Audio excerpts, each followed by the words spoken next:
Mind-body duality from René Descartes.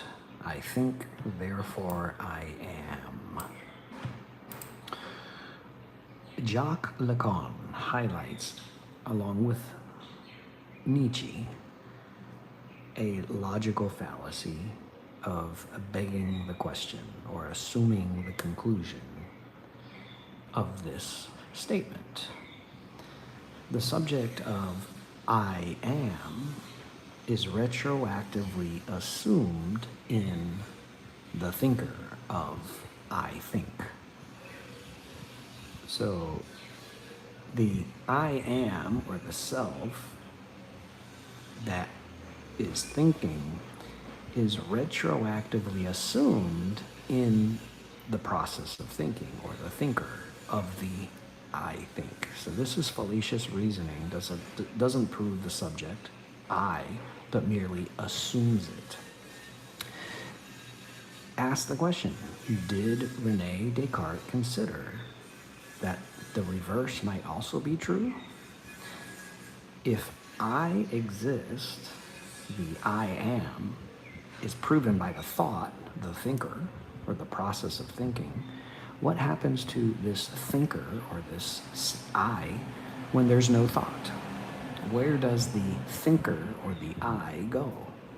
Is thought what we define as the self, or the I? Is there a distinct thinker, or is it simply the process of thinking, coupled with memories of past thoughts? See my video on the memory problem of consciousness.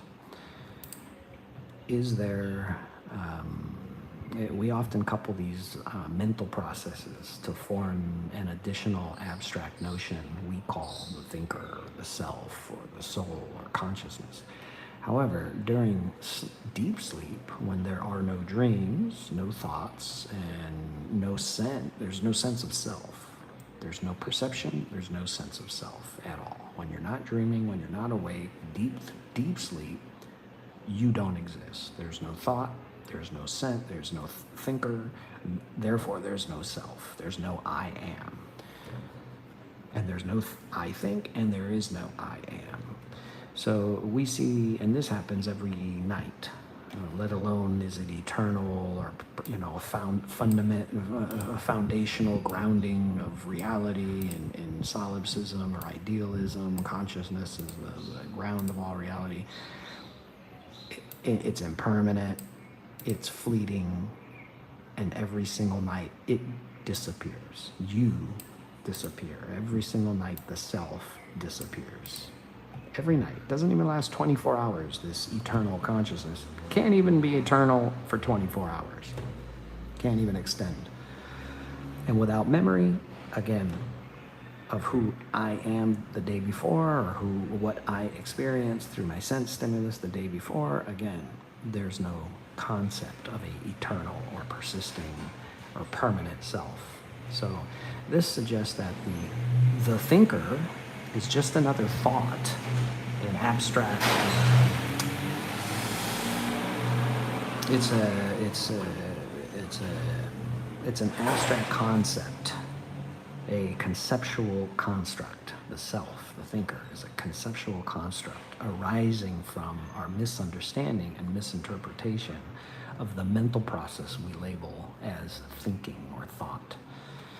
Just as Descartes can doubt the physical world by questioning the reliability of his senses, his eyes, what he sees, what he hears, he can and should apply the same skepticism to the senses that infer the thinker, or the I am of the internal world.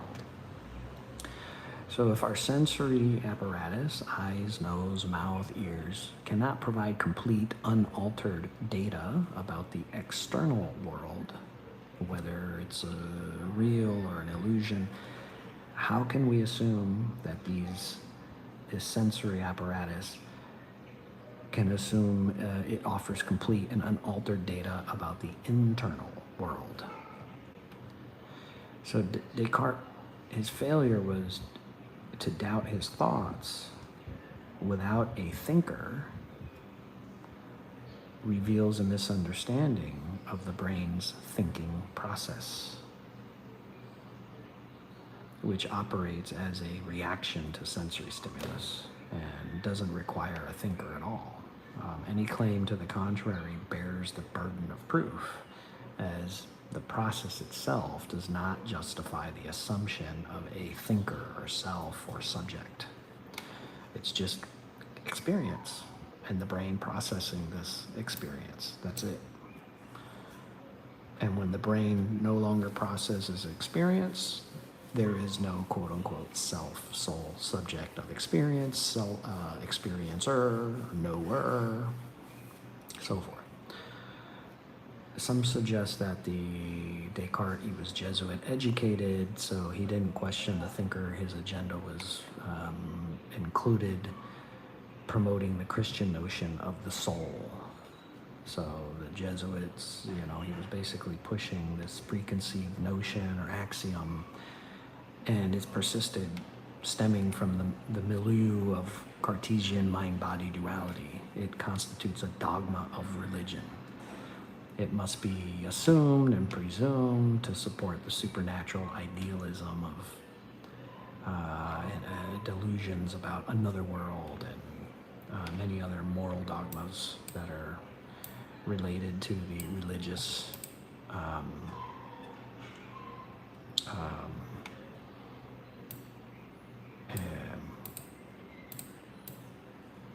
agenda.